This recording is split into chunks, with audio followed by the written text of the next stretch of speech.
Have you ever stopped to think that some people, even short-lived, can leave a mark that spans generations?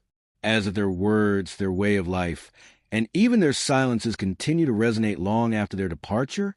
This is the story of Isabel de Trinidad, a young woman who died at 26, but whose simple life became a spiritual beacon for thousands of people around the world. And here's the detail that will capture your attention.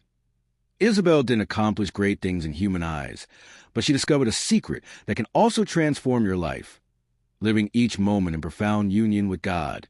Today, we will delve into her journey, from her youth marked by the pursuit of holiness to her final days of surrender and trust, even amidst suffering. You will realize that her story is not just a religious tale, but a true manual on how to find inner peace in turbulent times.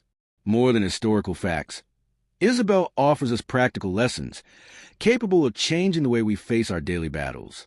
And I'm certain, by the end of this video, you'll not only understand her life, but you'll also be inspired to see your own journey with new eyes. Therefore, I invite you, stay with me until the end of this video and allow yourself to be touched by a message that can change the way you deal with your difficulties, your dreams, and even your spirituality. The life of Isabel de Trinidad is a powerful reminder that when we learn to transform our routine into an encounter with God, even the simplest things gain eternal value. So, prepare yourself, because what you'll discover here may be exactly the answer you've been looking for. You know, when life shocks us before we're even old enough to understand what's happening? Well, that's how it was for Isabel.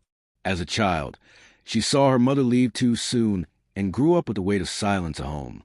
This emptiness was like a harsh school, but it taught her to look at pain differently.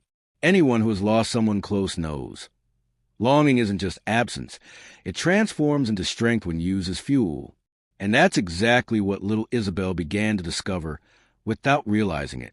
Amidst so much lack of affection, she found refuge in prayer, as if each word were an invisible thread, weaving the longing into something bearable. Interestingly, even today, when someone experiences loss, many therapists recommend writing letters to the person who passed away as an exercise in emotional connection. Isabel, without ever having heard of it, did something similar in her prayers. It's as if she found a way to keep her mother's presence alive, even without seeing her. This kind of experience leaves a deep impression, and those who go through it often develop an extraordinary sensitivity. Have you ever noticed how some people who suffered greatly in childhood end up having enormous compassion for others? Isabel was like that. Her suffering became a lens that allowed her to see others' pain more clearly. She didn't know it yet, but this trait will be decisive for her future life choices. Because sometimes it's precisely in the driest soil that the strongest seeds sprout. With her heart already scarred by childhood losses, Isabel began to feel a calling unlike anything she'd known before. While many her age sought distractions to escape their pain, she turned to inner silence.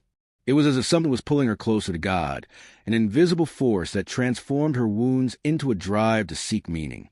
And here's an important detail. Life's greatest purposes almost always arise this way, not in moments of celebration, but in the pain that forces us to seek deeper answers. The curious thing is that Isabel didn't have a manual, nor anyone to guide her directly on this path. Everything seemed to flow from within her, as if instinctive. She prayed, meditated, and felt a peace that contrasted starkly with the chaos of her experiences. It was as if she had found a secret haven, a place where no one could take away her security of being connected to something greater. And this is a point that makes us reflect. When we discover our calling, it often brings precisely this effect: peace amidst the storm. Realizing that her life only made sense through the surrender, Isabel began to dream of something more radical. She wanted to consecrate herself completely.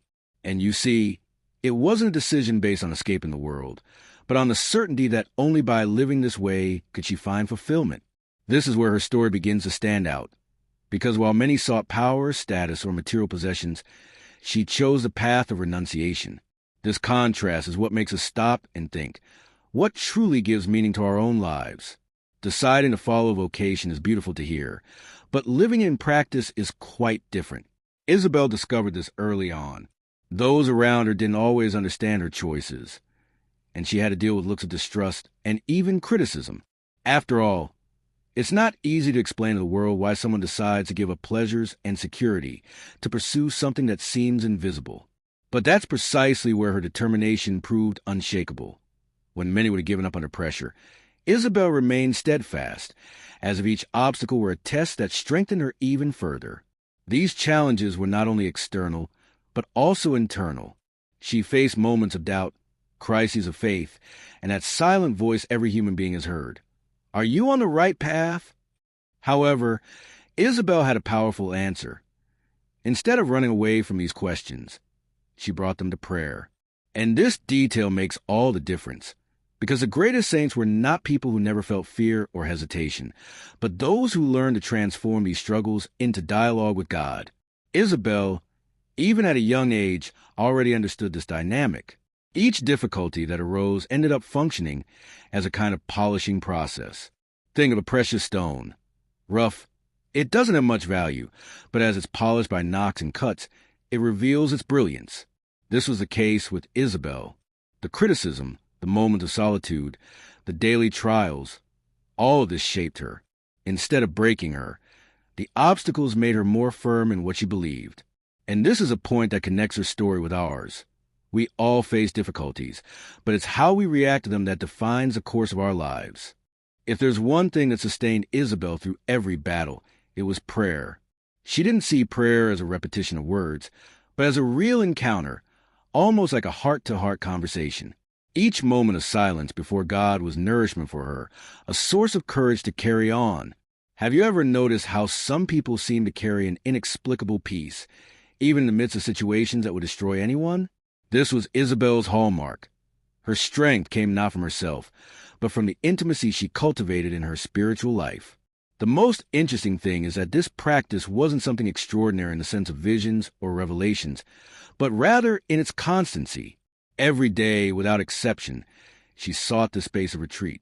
It's like an athlete who trains daily to strengthen their muscles, except that, in her case, the training was of the soul. And herein lies a powerful lesson. Discipline in prayer transforms not only our relationship with God, but also the way we face life. Isabel knew that without this deep root, any strong wind could knock her down. Over time, this prayer life became so intense that her presence conveyed serenity. People around her felt inspired just by being near her. It was as if she carried a little piece of heaven in her simple actions. And this makes us think.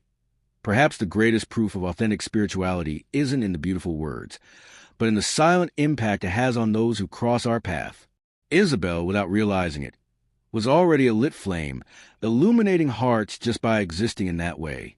For Elizabeth, praying wasn't about isolating oneself in the world, but about preparing to immerse oneself in it with greater love. She understood that true prayer overflows with action, and so she dedicated herself to serving others.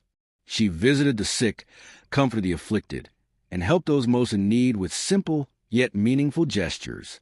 These weren't grandiose acts in human eyes, but each carried immense power because they came from a heart fully surrendered. This shows us that faith, when authentic, always finds a way to transform and to care for others. The most impressive thing is that Elizabeth didn't have much to offer in material terms. What she possessed was a willing heart, and that was enough to transform environments. Have you ever stopped to think how a simple gesture of attention can change someone's day? Elizabeth lived this truth in every encounter. Her charity wasn't a burden or an obligation, but a natural consequence of the love she cultivated in prayer. It was as if each visit, each word of comfort, was an extension of that secret dialogue she maintained with God. And this is a point that directly affects our lives. It's not necessary to wait until we have a lot to begin serving. Isabel teaches us that what's essential is not the amount we give, but the intensity with which we love in giving.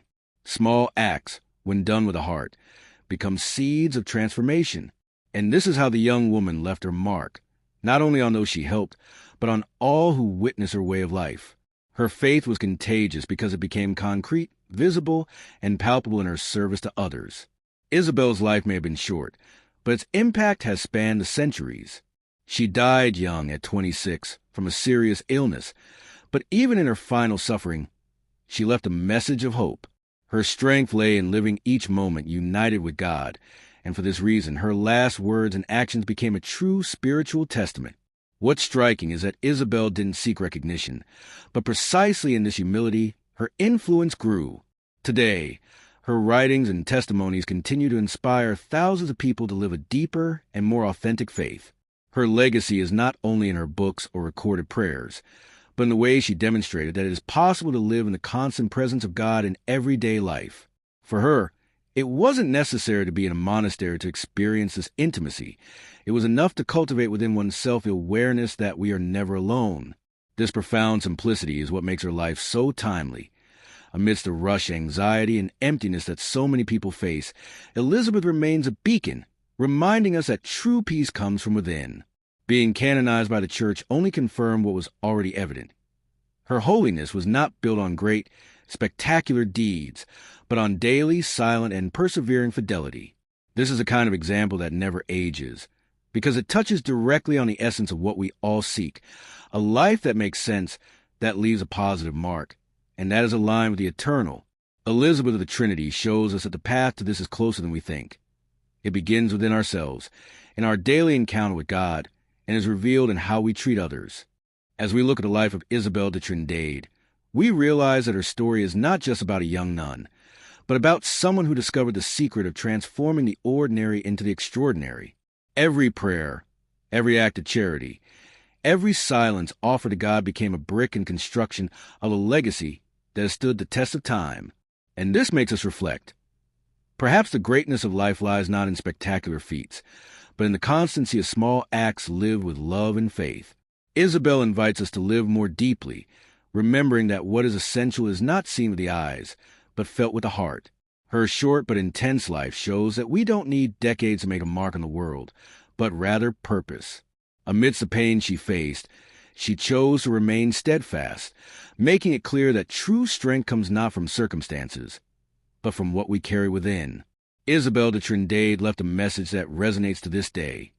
It is possible to live in union with God without abandoning the struggles of daily life, and it is precisely in these struggles that we discover the value of faith. Her story is a call to transform ordinary life into a path of holiness. And perhaps this is the greatest gift Isabel left us, the certainty that all of us, with our limitations, can walk the same path. It's not about perfection, but about surrender, about sincere openness to divine love. Each of us can become like her, a burning flame in the world, illuminating those around us with simple and genuine actions. And the question remains, how can you, starting today, transform your own routine into an opportunity to live with more purpose, more faith, and more love?